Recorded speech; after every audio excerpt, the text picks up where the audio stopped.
ওকে কি আসলে কোরবানি দেওয়া হবে? এভরিওয়ান কেমন আছেন? আশা করি সকলেই ভালো আছেন। তো এই ফার্স্ট আমাদের বাসায় একটা ছাগল কোরবানি দেওয়া হবে। তো আমি খুবই এক্সাইটেড, কারণ আগে কখনো আমাদের বাসায় ছাগল কোরবানি দেওয়া হয়নি। তো এই জীবনের প্রথম আমি ছাগলকে কাটবো। তো ব্যাপারটাই ইন্টারেস্টিং, যদি আপনারা দেখেন আপনাদেরও ভালো লাগতে পারে। আর আমার ভাইও আমার সাথে থাকবে। আমি খুবই এক্সাইটেড। আমাদের বাসায় ছাগল ছোট থেকে বড় করছি ছাগলটাকে পেলে। তো ওই ছাগলটাকে কাটবো, আপনাদেরকেও দেখাবো। তো আপনাদেরকে শেষটুকু দেখাবো, কারণ মাঝখানটুকু দেখাতে পারবো না, কারণ এটা কমিউনিটি গাইডলাইনের বাইরে চলে যাবে, তাহলে কপিরাইট স্ট্রাইক খেতে পারি।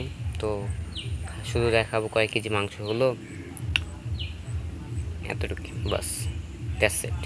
তো চলুন দেখাই আপনাদেরকে। আর আমার চ্যানেলে যারা নতুন দর্শক তারা আমার চ্যানেলটিকে সাবস্ক্রাইব করে রাখবেন, আর বেল আইকনটি বাজিয়ে দিবেন যেন ভিডিও ছাড়ার সাথে সাথেই, যেরকম এই ভিডিওটা আপনাদের কাছে গেছে, আর বেল আইকনটি বাজিয়ে দিলে মনে করেন যখনই ভিডিও ছাড়বো না কেন তখনই আপনার কাছে ভিডিও পৌঁছাবে, বুঝতে পারছেন? এর জন্যই বললাম বেল আইকনটি বাজিয়ে দিবেন সাবস্ক্রাইব করে। তো চলুন লেটস সি, দেখা যাক সামনে কি হয়। মানে আমি খুবই এক্সাইটেড, কারণ জীবনের প্রথম তো কাটবো ছাগল। তো চলুন দেখি। ওর অবস্থা খুবই গুরুতর। ও আসে আসে নাই নাই, বুঝতে পারছেন? তুমি তো এখন আল্লাহর কাছে চলে যাবা, আল্লাহর নামে কোরবানি হবা, জানো তুমি এটা? তো এইখানে হলো একটা ছাগলের মাংস, আমরা যেটাকে কাটলাম কিছুক্ষণ আগে কোরবানি দিছি, তারপর কাটলাম সেটার মাংসই এইখানে।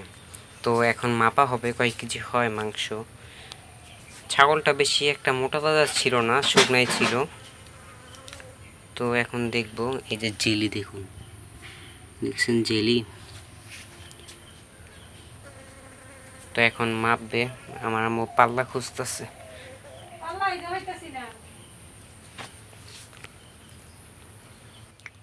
তো মাংসগুলো কেটে খুবই ভালো লাগলো আমার, কারণ জীবনের ফার্স্ট আমরা বাসায় একটা ছাগল কাটছি। আর একটা কাটবো কিছুক্ষণ পরে, কোরবানি দেবো আর একটা ছাগল। আমার খুবই ভালো লাগছে, এই ফার্স্ট একটা ছাগল কাটছি আমাদের বাসায়। তো এখন মাপ দিব পরিতে করে, দেখি কয় কেজি হয় মাংস। তো দেখতে থাকুন। তো এটা হলো পাল্লা, এই পাল্লাই মাপা হবে। না পারফেক্ট, হেয়ারফোন নাই।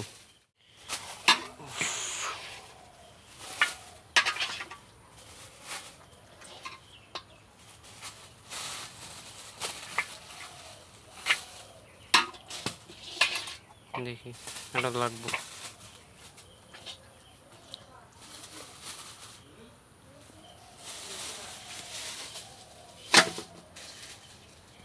চলে 3 কেজি। তো সব মিলে 5 কেজি হলো। তো এই ছিল এই ভিডিওটা কীরকম লাগছে আপনার কাছে কমেন্ট করে জানাবেন। আর আমার চ্যানেলে নতুন দর্শক হয়ে থাকলে চ্যানেলটিকে সাবস্ক্রাইব করে রাখবেন। তো সকলে ভালো থাকুন, আবার নতুন ভিডিও আস্তে আস্তে দেখতে পারবেন। আল্লাহ হাফেজ।